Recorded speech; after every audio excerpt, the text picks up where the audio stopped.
Olá, pessoal! Olá, meus queridos alunos! Estamos mais uma vez aqui gravando uma aula para vocês, uma aula muito especial de Direito Penal Militar, uma revisão bisurada para vocês nessa véspera de prova, né? A prova está se aproximando. E aqui, pessoal, a ideia é fazer uma aula bem dinâmica, bem direta ao ponto, bem objetiva, para que vocês consigam, né, nessa reta final, memorizar aqueles principais conceitos, aqueles conceitos que têm uma probabilidade maior de cair na sua prova. Enfim, essa é a ideia. E se vocês tiverem qualquer dúvida, né, quaisquer dúvidas que vocês tiverem, vocês podem mandar lá no Telegram, pode mandar no privado, manda no nosso link, para que a gente possa dar esse suporte para vocês nesse momento tão importante e, lógico, no nosso encontro, né? A gente está fazendo aí pelo menos 3 encontros, né, na semana, então tem um encontro na hora da discursiva, tem um encontro logo depois com os alunos da mentoria de reta final, tem um encontro da turma regular, tem um encontro da turma de 30 dias, então tem várias possibilidades de você retirar a sua dúvida ao vivo, ou então, se você quiser, né, deixar a sua dúvida, e aí eu esclareço ela em alguma dessas aulas para você assistir depois. O importante é que você não vá para a prova com dúvidas, tá bom? E a gente vai falar nessa aula bisurada aqui de Direito Penal Militar. Como é que vai funcionar nessas nossas aulas bisuradas? A gente vai bater em cima da guia de revisão, perdão, do mapa de revisão que a gente produziu para vocês.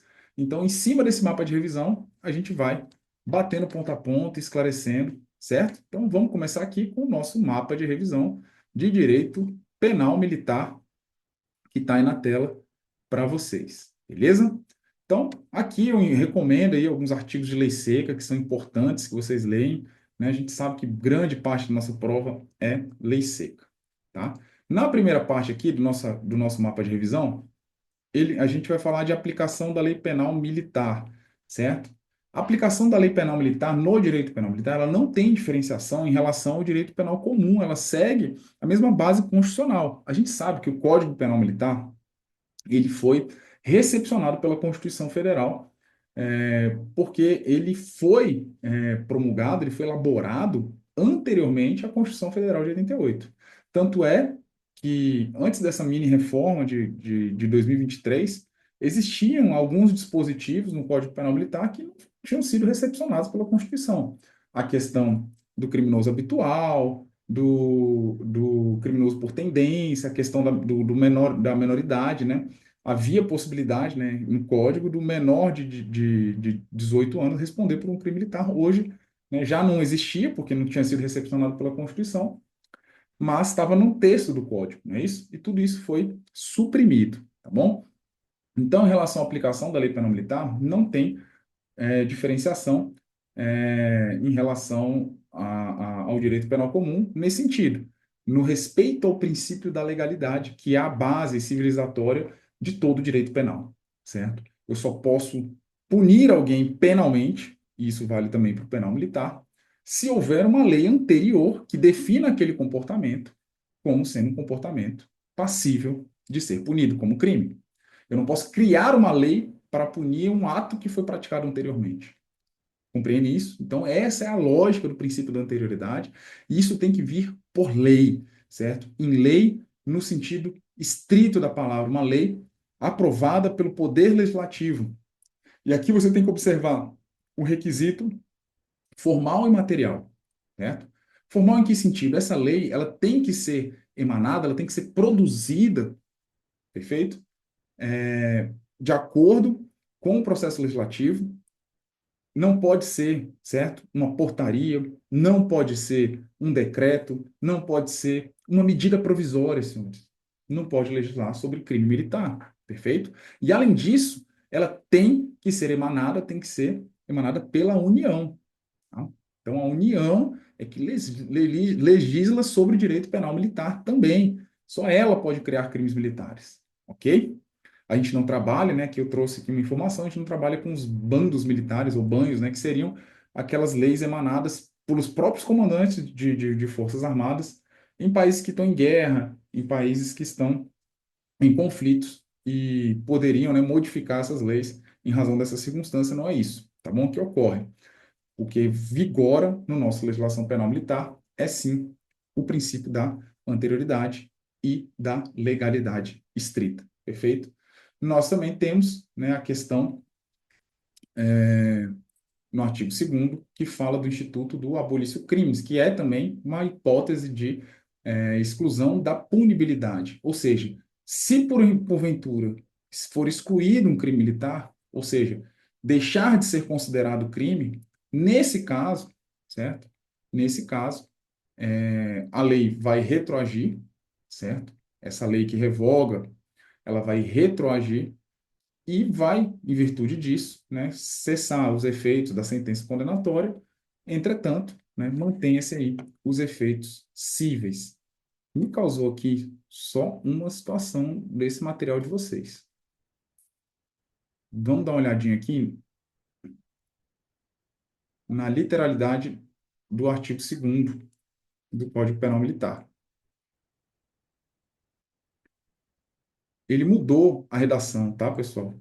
Então, dá uma olhadinha aqui, que a redação agora, né, ela fala, olha, ninguém pode ser punido por fato que a lei posterior deixe de considerar crime, ou seja, se vem uma lei e exclui, certo, um crime militar, ninguém pode ser punido por ela. E se a pessoa estiver sendo punida por esse crime, vai cessar a execução dessa pena, certo? E os efeitos penais da sentença condenatória. Ele não, ele é o mesmo, a mesma lógica, né, do que estava escrito, ou seja, os efeitos cíveis também permanecem, mas a redação mudou, tá, pessoal? Fica atento a isso aqui, certo? No nosso material aqui do mapa de revisão, está com a redação antiga, perfeito? Mas que tem o mesmo sentido, beleza? Só leiam aqui essa nova redação. Bom, voltando aqui, né, para o nosso mapa de revisão, beleza? Vamos falar um pouquinho, né, sobre as leis temporárias e leis excepcionais. Eu falei para vocês que nós não temos, certo? Nós não temos os banhos, né, os bandos militares, ou seja, normas emanadas pelos comandantes de força armada em países em conflitos, que vigorariam com força de lei. Isso não existe. Mas existe sim leis, né, em tempo de guerra, ok? Lei em tempo de guerra, leis que são aprovadas em circunstâncias excepcionais. O Código Penal Militar ele traz a mesma lógica lá do nosso Código Penal Comum. O que ele fala? Que é possível leis excepcionais. O que são leis excepcionais? A partir daquela situação de excepcionalidade, ela passa a vigorar. Mas não quer dizer, certo, que a gente saiba quando que ela deixa de vigorar. Ela deixa de vigorar quando terminar a excepcionalidade. Foi o caso, né, na pandemia, que vigorou algumas normas nesse sentido. A lei temporária não, ela tem um período que ela nasce e um período que ela morre, tem um prazo estabelecido para vigorar, perfeito? Então, durante esse período das leis excepcionais, das leis temporárias, ok? Mesmo após cessar, certo, a vigência dessas normas, vão se aplicar essas leis, né, aos fatos praticados durante a sua vigência. O que ele está falando aqui? Ora, o camarada cometeu o crime num período lá da pandemia. Vamos supor que tivesse uma lei, não teve, tá? Mas vamos supor que tivesse, né, uma lei que aumentasse o crime de furto em comércio, o crime de furto em geral, crimes contra o patrimônio em geral, no período de pandemia ou no período de calamidade, enfim, certo? E depois, né, que passasse esse período de calamidade, lógico, essa lei parou de vigorar. Mas não ocorreria isso aqui. Não ocorreria isso aqui. Essa retroatividade do artigo 2º. Tá? Mesmo assim, tá? A lei excepcional seria aplicada aos fatos praticados durante a vigência, né? Ainda que mais gravosa o resultado ao réu, tá bom? É o que a gente fala, né, do efeito da ultratividade das leis nesse sentido, beleza? Então, uma coisa que eu queria falar, né, que eu acabei comentando aqui, é sobre o tempo de guerra, tá? O tempo de guerra. Tem doutrinador que fala que é lei excepcional, certo? Outros falam que não, ok? Outros falam que não. Eu entendo que, como o tempo de guerra é uma situação que você não sabe, você sabe quando que ele se instaura, né? Que é quando o presidente da República declara, né, guerra a outra nação estrangeira e o Congresso Nacional também autoriza que isso aconteça. Todavia, a gente não sabe quando que acaba, certo? Então, ela tem um caráter de excepcionalidade, beleza? Acho difícil isso ser trabalhado numa prova objetiva, por conta dessa divergência doutrinária, e a tua prova não indicou um doutrinador específico. Mas, se eventualmente cair numa prova discursiva, vocês abordem essa dualidade. Olha, o tempo de guerra pode ser tratado como lei excepcional ou não, a depender da posição doutrinária que você adotar. Beleza? Considera-se aqui tempo do crime. Pessoal, aqui, né, você tem a mesma teoria adotada no Código Penal, no Código Penal comum. Considera-se tempo do crime o momento da ação ou da omissão, ainda que tenha sido outro o resultado, certo? Então, em relação ao tempo do crime, eu não vou me importar em quando que ocorre o resultado, certo? Então, se o militar, né, um crime militar acontece em determinado momento, ainda, né, ainda que o resultado ocorra depois, certo? Eu vou considerar o tempo do crime aquele momento. Exemplo clássico é a questão do homicídio. Um indivíduo vai lá, pratica lá um militar contra militar da ativa dentro do local sob administração militar, pratica lá, dá uma facada no seu companheiro de farda lá, em razão de uma discussão banal, ok? O sujeito vai morrer 3 dias depois no hospital. O momento do crime é aquele momento, certo, em que foi praticado a facada. Isso é importante, tá? Por quê? Na sua guia de jurisprudência, você já deve ter lido, tem um julgado que fala o seguinte: para se aferir a competência da justiça militar, certo, vai se aferir a condição de militar no momento em que ele praticou a conduta. Então, se ele era militar da ativa naquele momento, certo? Mantém-se a competência da justiça militar. Então, vamos voltar aqui a esse exemplo que a gente falou. Vamos supor que o sujeito foi lá e deu uma facada nesse camarada. Esse camarada ficou internado aí meses. E, enquanto ele estava internado, correu um processo administrativo e licenciou esse militar. Ou seja, ele perdeu, né? Perdeu a sua graduação, perdeu sua condição de militar, ok? Mesmo assim, o crime se mantém de competência da justiça militar. Por quê? Porque no momento do crime, ele era militar nativo. É interessante, né, a gente entender as repercussões da teoria da atividade no crime militar, em razão disso. E é a mesma teoria que é adotada no crime comum. Agora aqui, tá, em relação à lei, ao lugar do crime, preste atenção, pessoal. Aqui é sobre o lugar do crime. Tá? Não confundam isso aqui com competência, com regras de competência. É para definir o lugar do crime, certo? Onde que eu vou considerar o lugar do crime? E aqui a nossa legislação, ela traz uma regra sutilmente diferente em relação ao Código Penal comum. Por quê? Qual é a regra lá do lugar do crime no Código Penal comum? É a teoria da ubiguidade, certo? Teoria mista, ou seja, tanto faz o local onde foi praticada a conduta ou o local onde se deu o resultado. Todos eles vão ser considerados lugar do crime, tanto faz. Eu amplio essa possibilidade. Qual a ideia aqui? É evitar a impunidade, certo? Se eventualmente o crime vai se consumar num local que aquela conduta não seria considerada criminosa, entende? Se eu coloco essa regra, eu elimino essa possibilidade. Ok, lá não é crime, mas no lugar que ele praticou é. Então, considera-se tanto faz. Mas aqui vale, tá, para os crimes omissivos, os crimes que decorrem de uma ação, certo? Então, nós temos no Código Penal Militar, tempo do crime, teoria da atividade, ok?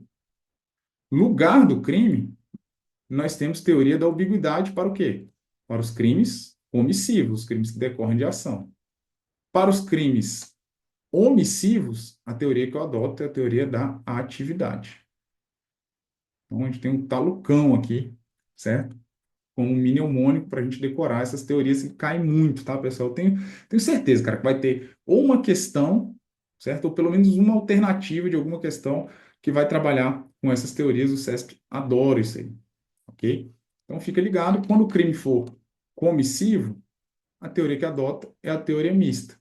Se o crime for omissivo, a teoria adotada é a teoria da atividade, certo? É a mesma que a gente adota lá no tempo do crime. Se o crime for omissivo, é o local onde a ação não praticada, que deveria ser praticada, ocorreu. Perfeito? Então, o local da omissão, não o local do resultado. Então, o que a gente repara aqui, né, nessa situação? Que nós temos teoria da atividade, teoria mista, ou ambiguidade, né? E teoria da e teoria aqui, e teoria do resultado, né? E teoria do resultado. Aqui no Código Penal Militar, a gente só trabalha com essas duas, tá? Teoria da atividade em relação ao tempo do crime, certo? E em relação aos crimes, ao lugar do crime nos crimes omissivos. Perfeito? A teoria mista a gente usa em relação ao lugar do crime nos crimes comissivos. Lembrando que no penal comum não tem essa distinção, tá? Tanto o crime omissivo quanto o crime comissivo, a gente adota a teoria mista, a teoria da ambiguidade. A gente não fala da teoria do resultado aqui no Código Penal Militar. Onde que a gente vai falar dela? Lá no Código de Processo Penal Militar. A gente vai ver lá no CPPM que a teoria do resultado ela é adotada para se definir a competência dos crimes. Tá bom? Lá no Código de Processo Penal Militar. Então, segura aí a informação sobre essa teoria do resultado. A mista é aquela que mescla teoria da atividade com teoria do resultado. Ok? Pessoal, lembrando, né, que aqui a nossa aula de revisão, ela parte do pressuposto que você já estudou, que você tem uma base, que a gente está aqui só, né, para relembrar alguns pontos. Tranquilo? Então, vamos lá. Aqui a gente colocou uma questãozinha do STM, né? Foi considerado incorreta alternativa para verificar o lugar do crime, o CPM vai adotar apenas a teoria da atividade? Não. Ele adota a teoria da ambiguidade. Beleza? Lei, aqui faz a explicação, né? Outra interessante também, aqui eu não estou falando de lugar do crime, eu estou falando de aplicação da lei penal militar no espaço, certo? Aqui a gente tem um facilitador, tá, senhores? Quando você vai lá no artigo 7º do Código Penal Comum, qual é a regra? A regra é que eu aplico a lei penal comum nos crimes praticados dentro do território nacional, ok? Essa é a nossa regra geral do Código Penal Comum. Só que o artigo 7º do Código Penal Comum ele vai falar que, olha, eventualmente eu vou aplicar a lei penal brasileira em crimes que foram praticados fora do território nacional. Lembra que a gente decora aqueles princípios da bandeira, princípios da defesa real, princípios da justiça universal, cosmopolita, lembra disso? Por quê? São hipóteses em que o crime não foi praticado no território nacional e eu vou aplicar a lei penal brasileira. Aqui no Código Penal Militar, a gente não tem essa ideia. A regra, tá? A regra é que se o crime militar ocorre em qualquer lugar do mundo, certo? Eu vou adotar a lei penal militar. Ponto. É o que a gente chama de extraterritorialidade. Beleza? Essa é a regra que vigora no Código Penal Militar. Já no Código Penal Comum, não, é territorialidade, e aí você tem exceções, né, da extraterritorialidade. Você tem extraterritorialidade incondicionada no Código Penal Comum? Tem. Crimes praticados contra a vida ou liberdade do presidente da República ou de chefe de nação estrangeira. Crimes praticados contra o patrimônio da União, dos estados, municípios, né, ou suas empresas públicas ou autarquias.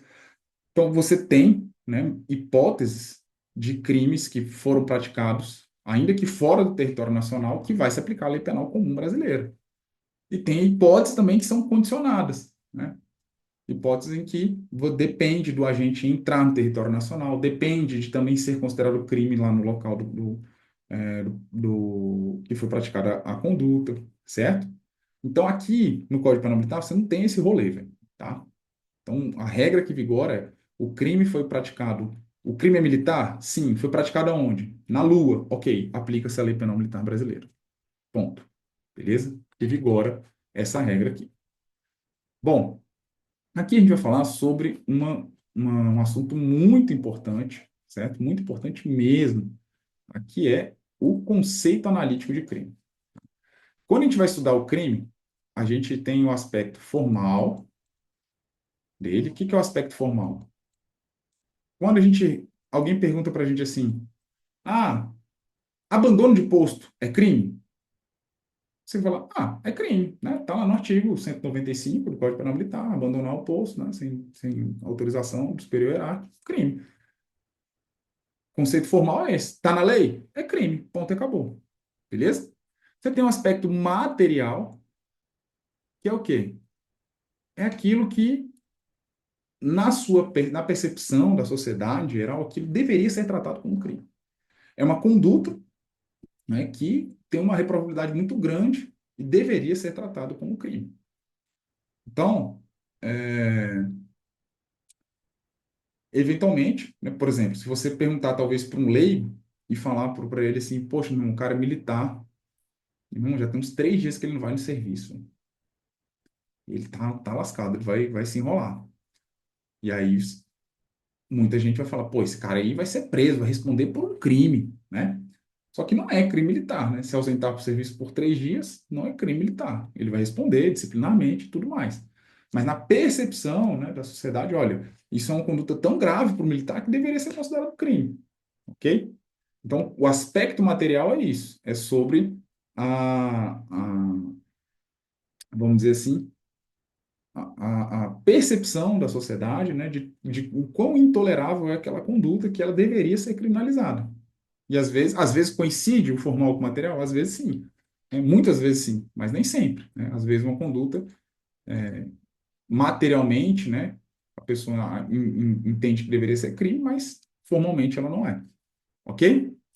E tem vezes também, né, que aí quando a gente vai estudar a tipicidade material, né, tem vezes que é formalmente típica, né, criminosa, mas materialmente não é, porque não ofende de maneira aviltante, né, de maneira suficiente os bens jurídicos.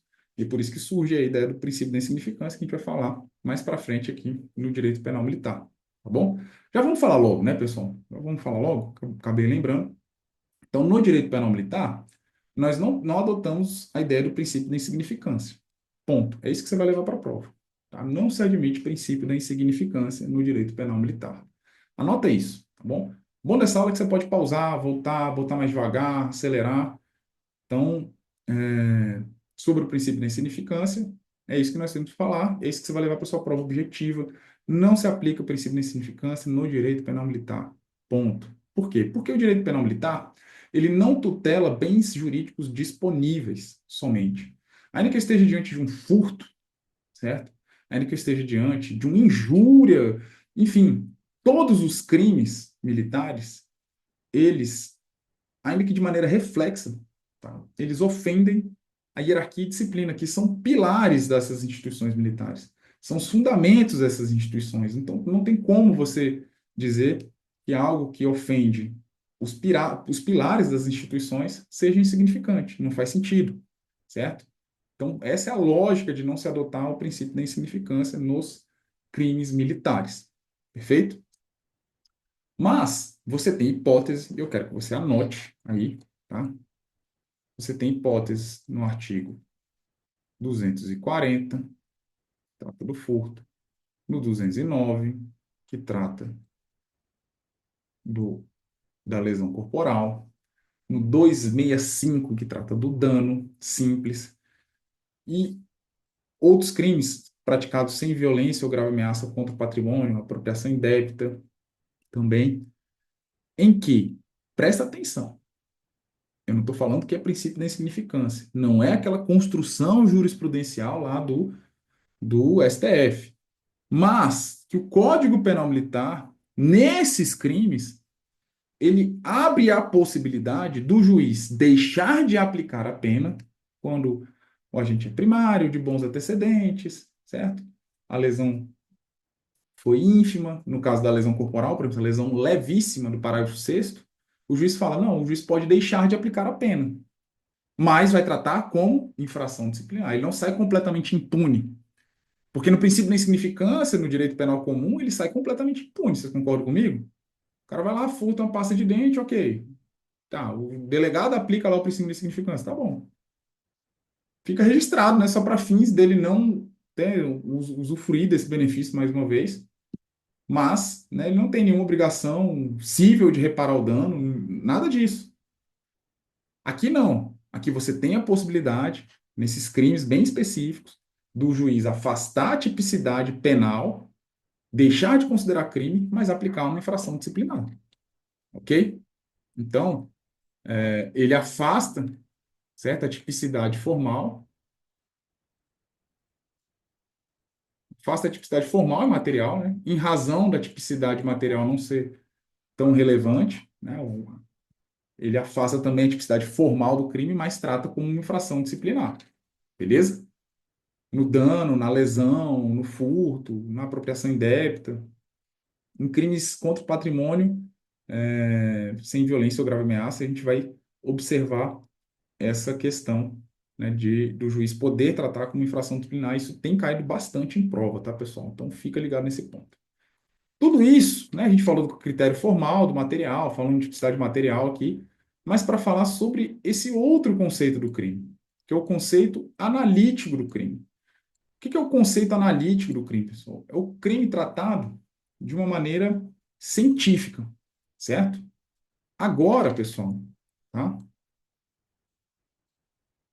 Agora, para eu dizer que eu estou diante de um crime, não basta eu falar que tá na lei, então é crime militar. Não basta eu falar, não, isso aqui é muito grave, isso aqui ofende a disciplina e a hierarquia, é muito grave, tem que ser crime militar. Não basta eu falar isso, certo? Eu tenho que analisar o aspecto da estrutura analítica do crime. Então, eu vou dividir o crime, certo? Em três substratos, para que, se todos os elementos desses substratos forem preenchidos, aí sim, eu vou dizer que eu estou diante de um crime. Então, eu vou dividir o crime em fato típico,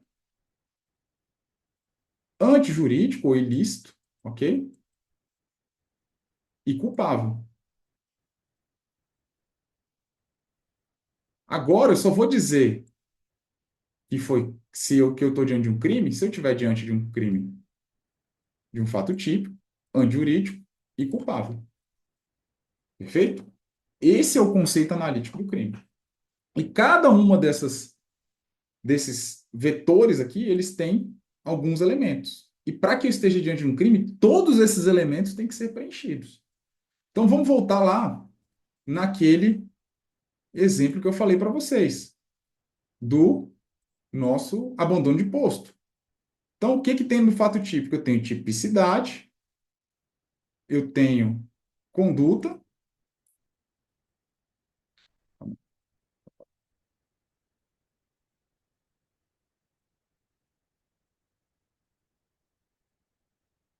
hum, talvez fica melhor assim. Ó, dando spoiler para vocês das questões de vocês.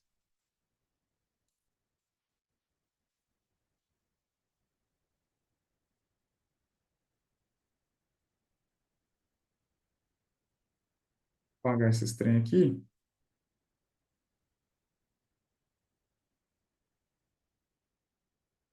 e... Calma aí.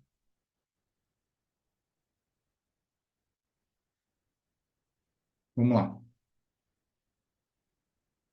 Então, no fato típico, que é o primeiro elemento da estrutura analítica do crime, eu tenho a tipicidade, eu tenho a conduta, eu tenho o nexo causal e eu tenho o resultado, certo?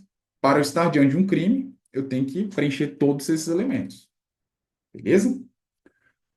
Tipicidade. O crime, o que é a tipicidade? É a descrição de um comportamento na norma penal que considera aquele comportamento como crime. Então, abandonar o posto sem uma justificativa, sem autorização do superior hierárquico, se amolda a tipicidade. Ok. Foi assim que aconteceu a conduta? Foi. Não, ele abandonou o posto lá sem ordem superior. Ok? Então, estou diante. Preencheu lá o fato típico. Conduta. Foi uma ação que ele praticou, ou ele foi obrigado, né? Ou arrastaram ele lá daquele posto que ele estava. Não, teve conduta, né? Teve uma ação que ele praticou, beleza? Teve nexo causal? Teve nexo causal. A conduta dele provocou esse resultado, ele abandonar o posto, né? Embora seja um resultado jurídico, né? Ele não altera o mundo natural, né? Mas teve nexo causal entre a conduta e o resultado, ok? Teve fato típico. Antijuridicidade ou ilicitude, que a gente avalia aqui nesse conceito? Se o crime tem alguma excludente de ilicitude. Aqui a gente faz uma análise negativa, vamos dizer assim. Se tiver presente alguma excludente de ilicitude, alguma circunstância que vai afastar a ilicitude da conduta dele, aí esse elemento antijuridicidade não está preenchido. Mas se não tiver nenhuma situação, o elemento antijuridicidade ou ilicitude está preenchido. O que eu quero dizer? Ele abandonou o posto. Teve alguma... Foi em legítima defesa? Não, ele não abandonou o posto, né, para se defender de uma agressão atual e iminente. Foi em estado de necessidade? Não, ele não sacrificou, certo? O abandono de posto.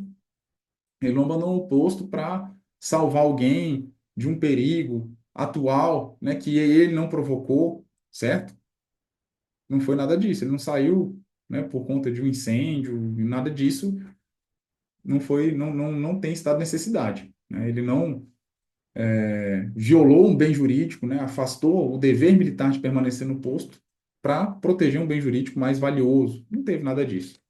Foi estrito como meu dever legal? Não foi. Não foi estrito como meu dever legal, não foi num exercício regular de direito. Ok? Então, se não tem nenhum elemento que afasta a ilicitude, não tem nenhum elemento. Então, eu já tenho um fato típico e antijurídico. Beleza? Tranquilo? No direito penal militar, a culpabilidade ele tem algumas diferenças em relação os elementos da culpabilidade no direito penal comum, tá? Que a gente vai falar aqui que está até na sua tabelinha. Foi dolosa a conduta dele? Foi dolosa. Rapaz, ele praticou, né, com a intenção de violar a norma, com consciência, né, que aquela, que aquilo que ele estava fazendo era vetado, né, pelo ordenamento jurídico, ok? Além disso, tem um outro elemento, que é a exigibilidade de conduta diversa. Na verdade, a exigibilidade de conduta diversa, ou seja, era exigível dele ter outra postura, certo? Ele poderia escolher não violar a norma, não violar, não abandonar o posto? Sim, naquele caso concreto, ele podia escolher não abandonar o posto, mas mesmo assim ele preferiu abandonar o posto. Ah, então ele está diante, né, de uma situação que se amolda à exigibilidade de conduta diversa. Então foi culpável. Ele é imputável? Ele é imputável, que é o elemento aqui da culpabilidade. Sim, ele tem mais de 18 anos.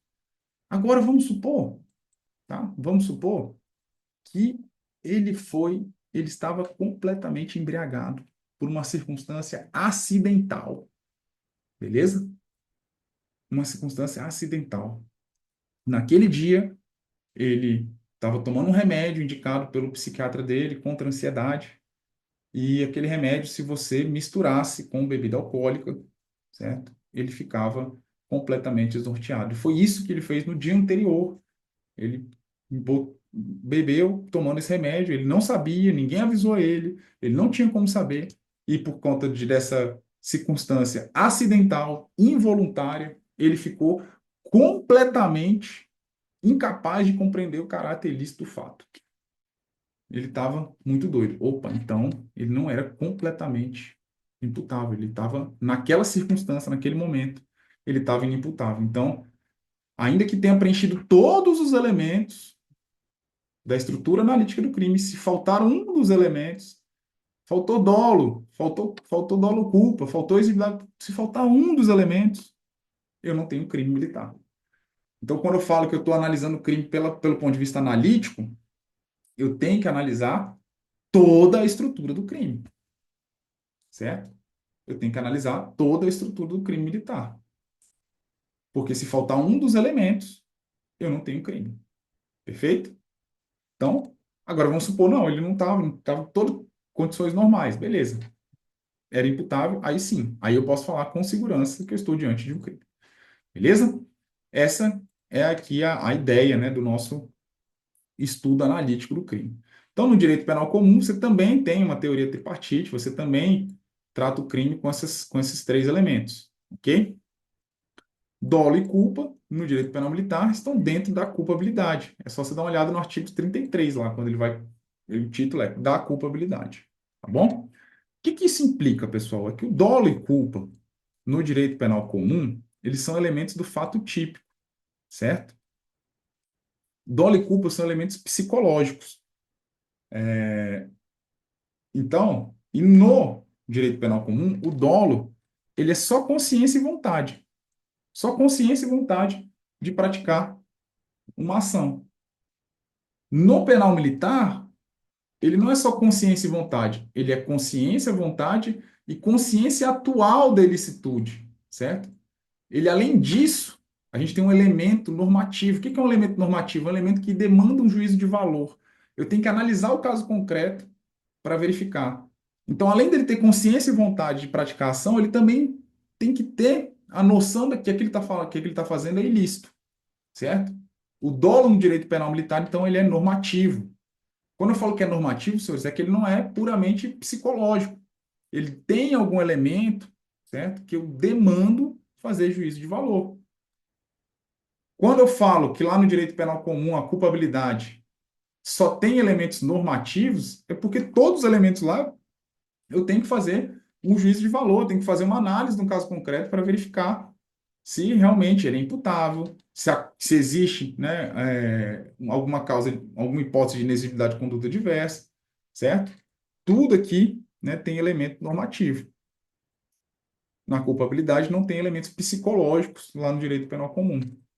Mas aqui não, aqui a gente tem essa, esses elementos subjetivos, né, que a gente tem que analisar.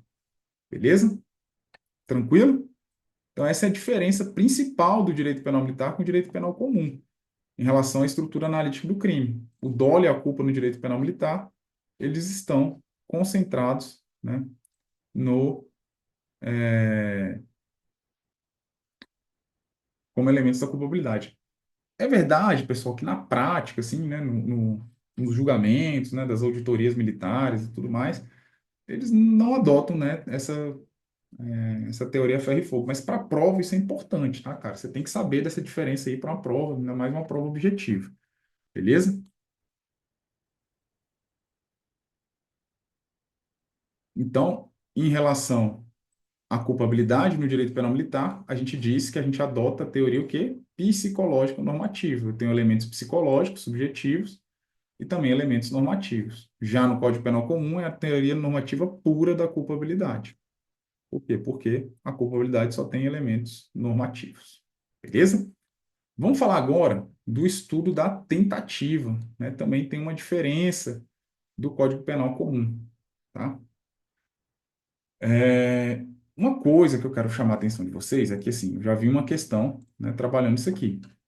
A regra no Código Penal Militar é também, certo, que no caso de um crime tentado, ou seja, um crime que não se consumou, que apesar de ter iniciado a execução, ele não se consuma por circunstâncias alheias da vontade do agente, a regra é a diminuição da pena, de 1 a 2 terços, ok? Só que, excepcionalmente, o Código Penal Militar autoriza o juiz a aplicar a pena do crime consumado numa, numa, numa excepcional gravidade, certo? Então é algo que foge da regra. O direito penal comum ele não tem essa possibilidade. Ele acaba aqui. Se o crime não se consumou, tem que aplicar. É uma causa de diminuição de pena. A natureza jurídica da tentativa é de uma causa de diminuição de pena, certo? Em razão do crime não ter alcançado o seu resultado, certo? Aqui a gente sabe que quanto mais próximo da consumação, menor vai ser a redução, né? Quanto mais distante da consumação do crime, maior vai ser a redução. O critério aqui é objetivo. Aqui o critério é subjetivo, excepcionalmente é subjetivo. A regra também é que é objetivo, tá bom? Beleza? Então, ó, embora o Código Penal Militar tenha adotado a teoria objetiva como regra, excepcionalmente ela possibilita. O que é a teoria subjetiva, pessoal, da tentativa aqui no caso? Eu não me importo se ficou próximo ou distante, né, de consumar o resultado. Eu vou analisar, certo? Qual era a intenção do agente. Se a intenção da gente era praticar aquele crime é muito grave, não importa. O juiz vai adotar a pena, do crime consumado. Tem um caso concreto, isso foi enfrentado já pelo STF, certo? Alegou-se, né, a não recepção desse instituto do Código Penal Militar, e o STF manteve, né, dizendo que sim, né, é uma forma, né, que o Código Penal Militar interpreta. Foi um caso de latrocínio aí, numa base aérea, um caso década de 90, aí, salvo o melhor juízo, beleza? Então, pode cair na sua prova, fica ligado nisso aí. É também a questãozinha que diferencia direito penal comum de direito penal militar é bem o examinador gosta bastante, né? Arrependimento posterior. Pessoal, vamos lá. Para arrependimento posterior, cara, lembrando que isso aqui, né, quase entrou no Código Penal Militar, né, com a reforma de 2023, mas foi vetado, né? O presidente da República vetou e o parlamento não derrubou esse veto. Então, o arrependimento posterior, no direito penal comum, é uma causa de diminuição de pena, tá? Lembrando, né, que nos crimes sem violência ou grave ameaça, quando restitui a coisa ou repara o dano. Quando? Antes do recebimento da denúncia, certo? Antes do recebimento da denúncia. A pena é reduzida de 1 a 2 terços. No Código Penal Militar não tem essa previsão. Você tem uma hipótese, né, de, de atenuante genérica lá do artigo 72, né, que se aplica aí na segunda fase da dosimetria da pena, se o agente, né, repara o dano, né, ou minora as consequências antes do julgamento, tá bom? Mas você não tem arrependimento posterior como causa geral de diminuição de pena no Código Penal Militar. Você vai ter algumas hipóteses específicas, tá, de diminuição de pena em razão da restituição da coisa, da reparação do dano no Código Penal Militar, em crimes específicos, certo? O próprio crime de furto, um crime de dano também, né? Em crimes contra o patrimônio, você tem essa hipótese, ok? Mas é na parte especial. Na parte geral, você não tem. Beleza? Isso aqui é um tema muito, né, cobrado também. A gente trabalhou bastante nas aulas, a diferença de erro de direito e erro de fato, certo? Então, ó, por que que a gente falou lá no comecinho, né, sobre a estrutura analítica do crime? Para vocês entenderem isso aqui, certo? O que que é o erro de direito e o que que é o erro de fato, tá bom? Então, vamos lá para a nossa revisão sobre erros, tá? Sobre erros. O que que é o erro no direito, pessoal? O que que é o erro no direito? O erro no direito é uma falsa percepção da realidade. O erro em geral. Erro existe no direito civil, existe no direito tributário, existe no direito do trabalho, existe em todo o direito, certo? O erro, o conceito do erro, isso é uma falsa percepção da realidade. O agente acredita que está agindo de uma forma, mas ele está em erro. O que ele está fazendo, né, não é aquilo que ele acredita que está fazendo. Ele tem uma falsa percepção da realidade e acaba errando. Perfeito? No direito penal militar, isso tem algumas consequências. Ele pode errar em relação ao direito, ou seja, o que é o erro de direito aqui para a gente? O agente, ele não pode alegar que não conhece a lei, que ele desconhece as leis militares, ele desconhece os regulamentos, os estatutos, certo? Agora, sim, com exceção de crimes que atentem contra o dever militar, pode acontecer, no caso concreto, certo? No caso concreto, do agente, certo? Achar que aquilo que ele está fazendo é lícito ou interpretar equivocadamente a lei, ok? Por uma ignorância. Então, imagine um militar recém-ingresso. Ele não teve nenhuma instrução sobre abandono de posto. Aí ele está de sentinela lá no posto, ele não teve nenhuma instrução. Isso fica comprovado nos autos, que ele não teve essa instrução. Botaram, escalaram ele no segundo dia de que ele foi incorporado, sobre as regras do serviço e tudo mais. Ninguém passou nada para ele. Ele vai lá, está no posto e deu uma hora, ele fala, cara, eu preciso ir no banheiro ali. Aí ele vai lá e fica no banheiro, mais de uma hora lá, sentado lá no celular, né? Nem aí pro serviço e tudo mais. E aí, né, vão lá, prendem ele em flagrante, não sei o que, abandono de posto. E ele alega isso, cara, eu acabei de incorporar, eu não tinha conhecimento dessa norma, né? Então, embora, né, pudesse, ninguém pode alegar isso, né, de plano, naquele caso concreto, naquele caso específico, era razoável, né, que aquele sujeito, que aquele militar, não tivesse conhecimento dessa norma, ok? Por uma ignorância, aí a gente vai analisar o quê? Se essa ignorância é excusável, o que que é isso?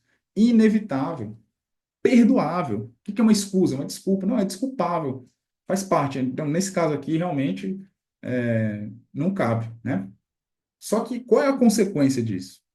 Ele vai ser absolvido? Né? Primeiro, né, que a gente vai enfrentar aqui um problema. Ele não poderia nem alegar isso aqui, porque é um crime que atenta contra o dever militar, ok? É um crime que atenta contra o dever militar. Safo? Então, ele já nem podia nem alegar. Um abandono de posto é um crime que atenta contra o dever militar. Então, ele não pode nem alegar esse erro. Então, aqui, para ele, não vai ter nenhum benefício, certo? É... Agora, vamos supor uma outra situação. Sei lá, vamos pegar aqui uma situação de furto de uso, tá? Então, ele também chega com pouca instrução e tudo mais, e ele pega ali, né, um equipamento do colega dele, certo? Um equipamento do colega dele e passa a utilizar como se dele fosse, né? Não com a intenção de ser assenhorar, de se apropriar daquele equipamento, mas, né, com a intenção de usar temporariamente. E aí ele cai lá no furto de uso, entendeu? E por conta dessa ignorância e tudo mais, aí vamos supor, né, que nesse caso concreto fosse inevitável, né? Era uma pessoa com baixa instrução e tudo mais, e acontecia, tá, pessoal? No exército, quando né, eu estava no exército, a gente recebia os recrutas com um nível de instrução baixíssimo, né? Realmente, pessoal muito humilde e, e era algumas situações, né, desse tipo assim, você realmente, né, você nem levava para frente, você acabava tolerando. Mas vamos supor que ele foi processado e tudo mais, e aí no caso concreto você identifica ali que foi inevitável. Mesmo assim, tá? O que pode acontecer é a pena ser atenuada ou substituída por outra menos grave. No direito penal militar, o erro de direito, certo? Ele age por uma ignorância ou por uma interpretação da lei. Ele age porque ele acredita que aquilo lá é lícito, não é errado, certo? A consequência, né, nunca vai ser a impunidade. Ele vai responder pelo crime, mas a pena vai ser atenuada ou substituída por outra menos grave. Então, se o crime é de reclusão, ele, né, vai ser apenado com uma detenção, por exemplo. Então, esse é o erro de direito no direito penal militar. Ele se assemelha ao erro de proibição, mas lá no erro de proibição, o que que acontece com o erro de proibição excusável no direito penal comum? Ele exclui a culpabilidade, né? Afasta a culpabilidade. Não é isso? E se é inexcusável, ele reduz a pena. Ele reduz a pena. Não é isso? Aqui não, tá? Aqui você não tem isso. Mesmo que ele for excusável, mesmo que ele for excusável, não exclui a culpabilidade, certo? A pena pode ser atenuada ou substituída por outra menos grave. Entendeu? E o erro de fato? O erro de fato, ele parece, né, com o erro de tipo lá no direito penal comum, até porque ele vai afastar o dolo, né? O dolo aqui é sempre afastado. Mas o erro aqui, pessoal, certo? É sobre as circunstâncias fáticas, é sobre uma situação de fato, não é sobre a norma, certo? Ele não acha que não tem a ver com ele agir, certo? Achando que a conduta dele é por ignorância ou interpretação da lei, nada disso. Ele acha que os fatos estão se desenvolvendo de uma maneira que na verdade não estão. Então, militar que sai com um exercício, certo? De patrulha, né? E ele acredita ali que o fuzil dele está municiado somente com munição de festim, certo? Mas por um equívoco, alguém municiou o carregador dele e botaram lá uma munição real, certo? Ele dispara essa munição real e vem. num exercício e venha matar o colega. Então, foi um erro de fato sobre a circunstância fática. Ele não queria ceifar a vida do colega, certo? Ele supõe, por uma falsa percepção da realidade, né, plenamente excusável, ou seja, inevitável, né, ele acredita que não existe uma circunstância que constituiu o fato, né? Ou ainda, ele acredita que existe uma situação que torna o fato legítimo. Ora, atirar de festim contra alguém não é crime, né? Ou então, né, vamos supor que ele confundiu, estava com munição real, mas ele confundiu um animal de caça com um colega, né?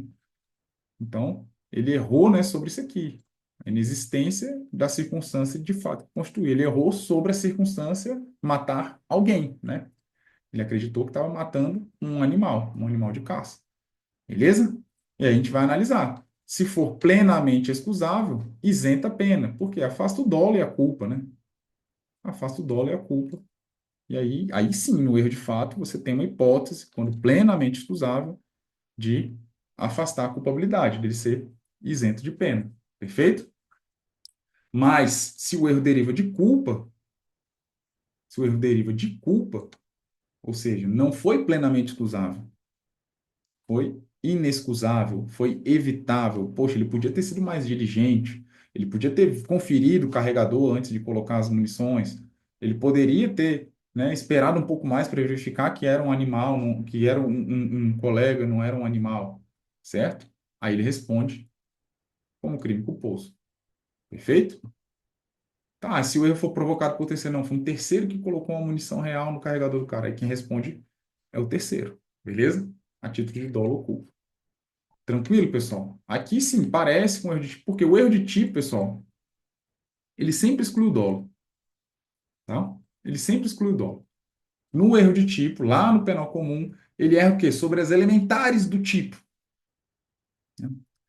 Ele erra lá sobre as elementares na circunstância fática também, né? A falsa percepção a respeito daquilo que constitui o tipo, aquela, vamos dizer assim, a palavra-chave daquele crime. Ora, ele vai lá e subtrai uma chave, ele pega uma chave, acreditando que era a chave do próprio carro, mas era do carro de um colega. Então ele subtrai coisa alheia móvel, né? Mas ele erra sobre o alheia, ele não sabia que aquilo lá era de outra pessoa, ele acreditava que era próprio, entende? Então sempre afasta o dolo, o erro de tipo lá no penal comum, certo? Se ele for inexcusável, ele afasta o dolo e a culpa. Perdão, se ele for excusável, né? Inevitável, excusável, afasta o dolo e a culpa. Se ele for inexcusável, ele afasta só o dolo. Se ele for evitável, ele afasta só o dolo. Isso é lá no penal comum, ok? E aqui também, né? A diferença é que o dolo e a culpa aqui estão na culpabilidade. Quando vocês verem essa expressão, isento de pena, né, ela nos indica que estamos diante de um excludente de culpabilidade. Perfeito? Vamos lá, vamos avançar aqui na nossa aula. Vamos falar aqui sobre coação moral irresistível, né? No direito penal comum, direito penal militar. E vamos falar também sobre a coação física, né? Nós temos aqui também uma diferença interessante, né, no direito penal militar, tá? Então, o que é a coação moral irresistível? É uma situação em que o agente não tinha outra opção, certo? Naquele caso concreto, ele só poderia agir daquela forma, não era exigível dele ter outro tipo de conduta, certo? Então, nós estamos diante de uma situação de inexigibilidade de conduta diversa. Lembra que eu falei para vocês que a inexigibilidade de conduta diversa são hipóteses que afastam a culpabilidade, porque afastam, né, um dos elementos da culpabilidade, que é a exigibilidade de conduta diversa. Acontece que no direito penal comum e no direito penal militar também, expressamente, nós só temos duas hipóteses que afastam a exigibilidade de conduta diversa, que é a obediência hierárquica e a coação moral irresistível, ok? A coação irresistível, beleza? Então, Mas não são só essas duas hipóteses, tá? São essas que a lei traz. Existe uma série de circunstâncias que podem afastar a exigibilidade de conduta diversa. Mas a lei traz essas duas, a coação e a obediência hierárquica. A obediência de uma ordem não manifestamente ilegal. Perfeito? O Código Penal Militar ele também traz essa situação, também exclui a exigibilidade de conduta diversa. Então, se ele pratica sobre coação irresistível, ou seja, sobre uma situação em que ele não tem opção de agir segundo a própria vontade, ok? Ele não vai ser culpado, vai afastar a culpabilidade. Ou então, na obediência hierárquica, na obediência direta de um superior hierárquico. Depois vai ter uma complementação do artigo e fala, olha, se essa ordem, né, não for manifestamente criminosa, ok?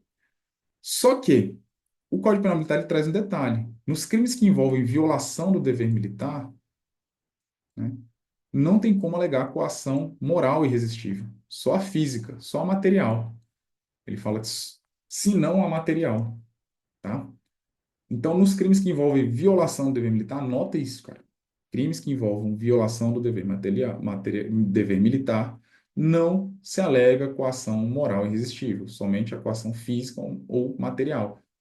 Então, não dá para, né, falar que, por que que mas você cometeu o crime de deserção, cara, tá 8 dias no quartel, cara, sabe o que que é? Irmão, minha esposa, ela que manda aqui em casa, ela falou que se eu não saísse de casa, ela ia acabar o casamento, eu me senti coagido, ela falou que ia me bater e tudo mais. Eu fiquei, né, nessa situação entre a cruz e a espada, muito ameaçado e tal. No crime contra o dever militar não vai caber, certo? Não vai caber, ok? É diferente, não. Cara, por que que você faltou, desertou? Meu irmão, minha mulher surtou lá em casa, entendeu? Juntou lá com uns capangas e me amarraram aqui na cadeira e eu fiquei lá 8 dias num cativeiro.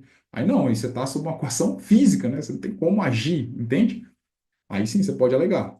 Mas nesse caso não vai excluir, não é a culpabilidade, inclusive, né? Vai excluir o fato típico, excluir a sua conduta. Tranquilo? Então grave isso no direito penal militar, em crimes que envolvem violação do dever militar, não se pode alegar, certo? Coação moral irresistível. O que mais que não pode se alegar? Erro de direito, né? Erro de direito também não pode ser alegado em crimes que atente contra o dever militar. Perfeito? Vamos prosseguir aqui, mas vamos fazer o seguinte. Deixa eu ver quanto tempo de aula que a gente já tem. Bom, já tem um tempinho, né? Eu não marquei aqui no cronômetro. Vamos fazer esse é o primeiro bloco. O segundo bloco a gente continua fazendo a revisão aqui sobre estado de necessidade. Enfim, vamos matar aqui o seu mapa de revisão do direito penal militar, tirar todas as dúvidas para que você faça uma boa prova de direito penal militar, beleza? Fica com Deus, daqui a pouquinho a gente volta.